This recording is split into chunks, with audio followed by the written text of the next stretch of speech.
One of the Funny movie. It's still a funny movie.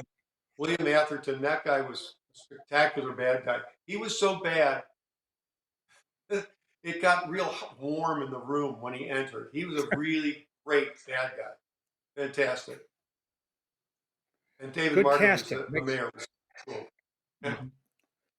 Good casting makes a big difference in a movie. Well, they say that's 90% of it. I don't know. Mhm. I don't do the math on this stuff, but that guy was so good. He was so great. it was a pleasure. You realize, man, my God, I got to sharpen all my knives to go in here with this guy. He was really, really good, really fantastic. Wor- There, I don't really read or put much stock in gossip about movies and about movies in production, movies that I haven't seen yet and that no one has seen yet. But there was uh, such widespread speculation about whether there would be and when there would be a Ghostbusters 2. Were you reluctant to do Ghostbusters 2? Yes, I was very, very reluctant to do it. I was in absolutely no hurry. You know, I, I probably had some ideals in the thought. The only reason anyone would want to do another one would be to just to make money.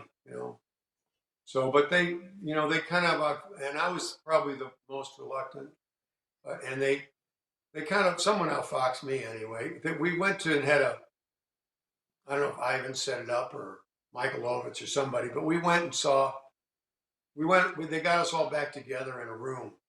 And really, we hadn't been together in a room since the movie came out.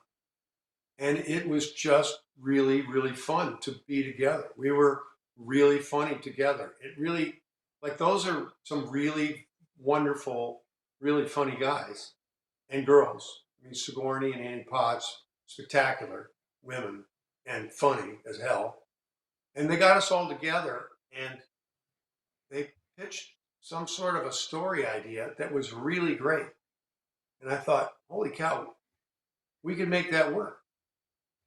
It ended up not being the story that they wrote, but they got us to do the sequel under false pretenses. Harold had this great idea, but by the time we got to shooting, and I was someplace else, I don't know, I showed up on the set and went, "What the hell's this? What is this thing?" So, but we were already shooting it. We had to figure out how to make that one work. But that was a great bunch of people, and um, just to be together was great. I don't know. People always, I mean, I probably like the first one better than the second one, just because the first cuts the deepest. And Mhm.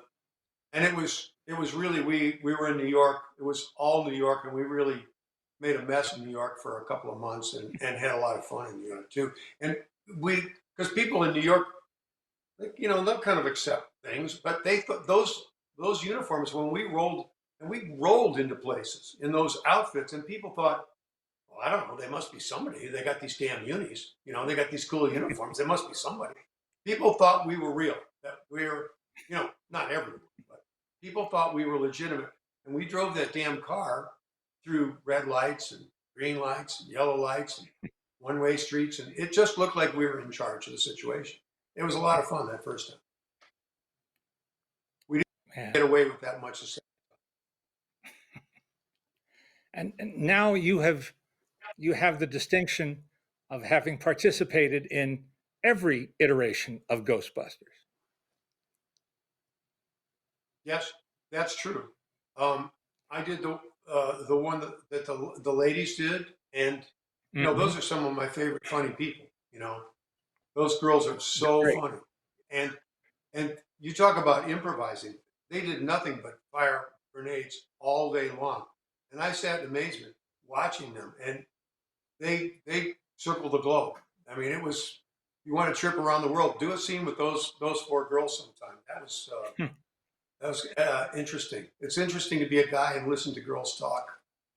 You don't get that opportunity all the time to hear women at their most direct and frank, and especially women that are that funny. And so I was happy enough just to be a fly on the wall most of the day there every day. But there's going to be another one too. So the kid is I taking know. over. Ivan's son, Jason, and it's. I remember him calling me and saying, "I've got an idea for another Ghostbusters. I've had this idea for years." And I thought, "What the heck can that be? What can that possibly be?" I mean, I remember the kid when he was a kid. I remember his bar mitzvah. I remember like, what the heck? What does this kid know? But he has a really really wonderful idea that he wrote with another wonderful guy that I got to work with, Gil Kennan, who made The City of Ember, and the two of them wrote a Ghostbusters movie that really brings it back to life. It really has the feel of the first one more than the second one or the girls one. It has a different feel than 2 out of 4. And I think he's really got something. I mean, if you've seen the trailer for it, you go, oof, that reminds me of the first one. Have you seen it, Roger? It's like that. It has that feeling, and it was hard. It was really hard. That's why I think it's going to be good, because it was really hard. It was a really painful, and then we were just in it for a little while, but it was physically painful. I mean, we did it a long time ago, but wearing those packs is extremely uncomfortable. Even though they've made the packs, I mean, we had batteries the size of batteries. They now have like batteries the size of you know earrings, but Yeah. it's still a really heavy thing to wear all the time. And the special effects of this one are lots of wind and dirt in your face, and a lot of getting up and down off the ground. A lot of go down and get back up. It's like, what is this? What am I doing? Like these are like Bulgarian deadlifts, not Bulgarian deadlifts, but some sort of like a Russian kettlebell, getting up and down with the damn thing on your back. Very, very painful and uncomfortable. So I feel usually when something has a high, very high misery quotient, there usually something comes of that. Something is produced, some quality, some is produced that if you can project it, capture it, and project it, it comes on the screen and affects you. Well, a lot of people are really eager to see that, and uh, and they won't have to wait too much longer. Uh, our next. You probably know. I think it comes out in the fall or something. I think, Mhm. but they delayed it for a whole year, year and a half, or something like that, so it could Yeah, be a movie. yeah. And I think it's. I'm glad they did. It'll be worth seeing.